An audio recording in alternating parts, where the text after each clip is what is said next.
নমস্কার, hashtag with আরকেতে আপনাদের স্বাগত। আর আপনারা জানেন যে প্রতিদিন আমি রামকৃষ্ণ সিনহা আপনাদের সাথে এই সময়টায় সারা দিনের বিভিন্ন খবরগুলিকে নিয়ে কথা বলি। আজকের বিশেষ বিশেষ কি খবর আপনাদের আমাদের সবার ভেতরে আলোচনার বিষয়বস্তু হয়ে উঠেছে তা কি জানেন? মনে করতে পারছেন? হ্যাঁ, ঠিক ধরেছেন। তা হলো যে আজ মুখ্যমন্ত্রী মমতা বন্দ্যোপাধ্যায়ের সঙ্গে দেশের প্রধানমন্ত্রী তার আলোচনা হলো। কি আলোচনা হলো?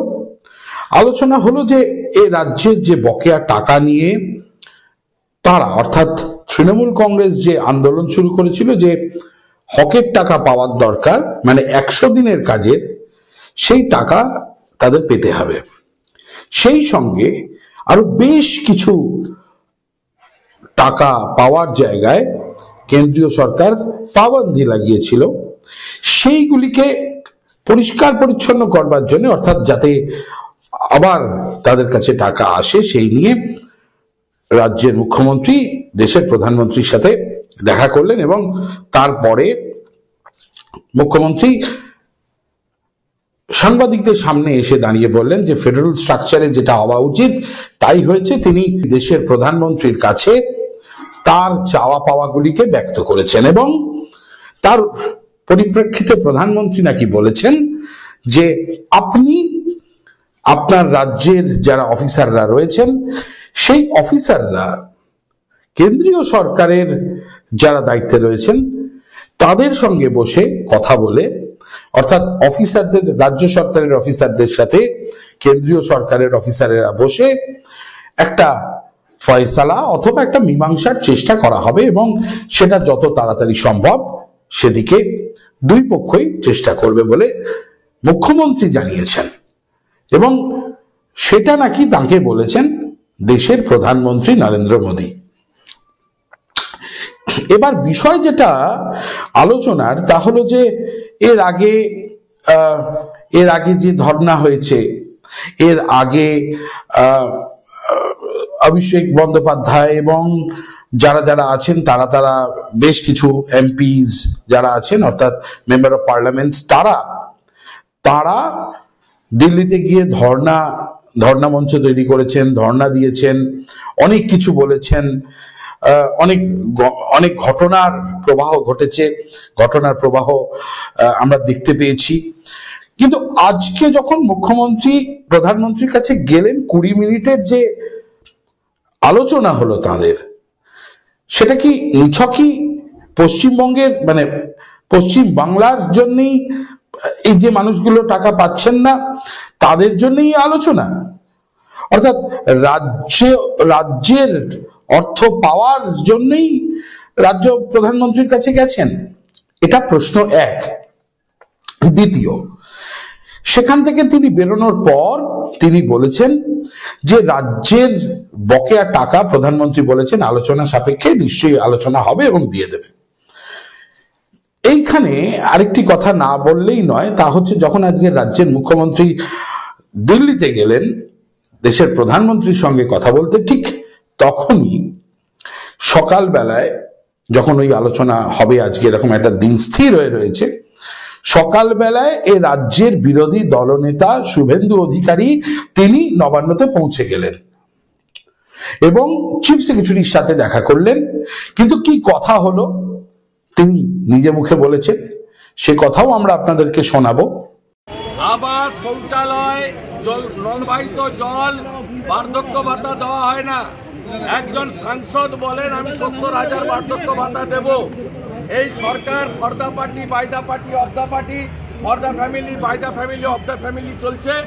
Corrupted government. এই সরকারকে কেন্দ্রীয় সরকার কত টাকা দিয়েছে, টাকা কিভাবে নষ্ট হয়েছে তার তালিকা এখানে আমরা দিয়েছি। আর সম্প্রতি মুখ্যমন্ত্রী কার্শিয়াং, আলিপুরদুয়ার, বানারহাট, শিলিগুড়িতে যে প্রশাসনিক পাবলিক ডিস্ট্রিবিউশন করেছেন সেখানে বিজেপি এমপি এমএলএদের ডাকেন। এইভাবে রাজ্যের বিরোধীদের বঞ্চনা, জনগণের বঞ্চনা। নবান্নতে এসে আমরা বলে গেলাম লড়াই হবে, এক ইঞ্চও জায়গা আপনাকে ছাড়বো না, আপনাকে তাড়া করে বেরোবো। এরপর আরেকটি বিষয় নিয়ে আমাদের কথা বলাটা ভীষণ প্রয়োজন, তা হচ্ছে দেশের উপরাষ্ট্রপতি, তাকে তৃণমূলের অন্যতম সাংসদ, তিনি এমন কিছু অঙ্গভঙ্গি গতকাল করেছিলেন এবং যার কারণে আজকে প্রধানমন্ত্রীজি কথা বলেছেন টেলিফোনে ধনখড়জির সাথে, সেরকম একটি টুইট ধনখড়জি প্রকাশ করেছেন এবং দেশের উপরাষ্ট্রপতি এবং রাষ্ট্রপতি বা প্রধানমন্ত্রী বা যিনি পদাধিকারিক রয়েছেন তাদেরকে এই যে কুকথা বলার যে প্রবণতা, সেই প্রবণতাতে সারা দেশ নিন্দা করতে শুরু করেছে। I have never any intention to hurt anyone. Dhankar Saab is also in my profession. He is a senior than me. He is also senior advocate. I am also senior advocate. In our profession, we never hurt anyone. I did not intend to do it. এবার আসি ওই গতকালের প্রসঙ্গে, গতকালের যে প্রসঙ্গ, তাতে মুখ্যমন্ত্রী প্রধানমন্ত্রীর সাথে মিটিং শেষ হয়ে যাবার পর, বেরিয়ে আসার পর সাংবাদিকরা যখন মুখোমুখি হন, তখন তাদেরকে মুখ্যমন্ত্রী বলেন যে কল্যাণ বন্দ্যোপাধ্যায়ের বিষয়ে যা তিনি করেছেন তিনি কোনো কথা বলবেন না। কিন্তু শেষমেশ সাংবাদিকরা একটু কঠিন স্বরে জিজ্ঞাসা করে যে আপনি দায়িত্বে রয়েছেন, আপনি সুপ্রিমো, তো আপনি কেন কথা বলবেন না, কেন এটা আপনার তো কথা বলার মধ্যে পড়ে। তখন তিনি কি বলেছেন সেটা শুনে নিন। बात करते हैं हम तो रेस्पेक्ट करते हैं सबको ना, ये डिसरेस्पेक्ट का कोई बात नहीं होता है, उसको जस्ट पॉलिटिकली कैजुअली, आपको तो पता भी नहीं चलता अगर राहुल जी वीडियो में छवि नहीं पीता तो आप समर्थन कर रहे हो, इसका मतलब आप समर्थन कर रहे हैं इसका समर्थन कर रहे हैं। बंगाल छोड़ के मैं आज पे कोई बात में कुछ भी नहीं करेंगे। এরপর আরেকটি কথা আমার না বললেই নয়, তা হচ্ছে এদিকে রাহুল গান্ধী তিনি ছবি তুলেছেন, কিন্তু সেই ছবি নাকি তিনি ছবি তুলেছেন এবং সেই ছবি তার মোবাইলেই রয়ে গিয়েছে, তিনি কোথাও কখনো কোনোভাবে প্রকাশ করেননি। কিন্তু एमपीज बैठे हुए थे, मैंने उनका वीडियो लिया, मेरा वीडियो मेरे फोन पे है। কিন্তু একজন সাংসদ হয়ে একজন দেশের উপরাষ্ট্রপতিকে আরেক সাংসদ তিনি অন্যরকম ভাবে কথা বলছেন বা অঙ্গভঙ্গি করছেন, সেটা নিয়ে তো তার কথা বলা উচিত ছিল যে এটা আমাদের শিষ্টাচার নয়। ধরনের শিষ্টাচার, যে ধরনের রাজনৈতিক শিষ্টাচারের কথা আমরা ভাবি, বা আমাদের ভারত, আমাদের দেশ, আমাদের রাজ্য ঠিক যে সভ্যতাকে ধরে রাখে, সেই সভ্যতা যে হারাচ্ছে, কথা বলার ভঙ্গিমা যে বদলাচ্ছে, সেই নিয়ে গোটা দেশের মানুষ, বেশ কিছু দল তারা প্রশ্ন তুলেছে যে প্রধানমন্ত্রীজিকে অপমান করার মতন কথাবার্তা এর আগেও মুখ্যমন্ত্রী মমতা বন্দ্যোপাধ্যায়ের মুখে শোনা গিয়েছে।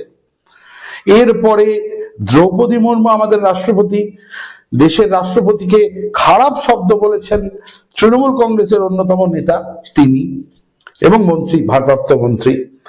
এবং ধনখড়জি যতদিন এ রাজ্যে ছিলেন রাজ্যপাল হিসাবে, তার সাথে আমরা জানি যে তার সাথে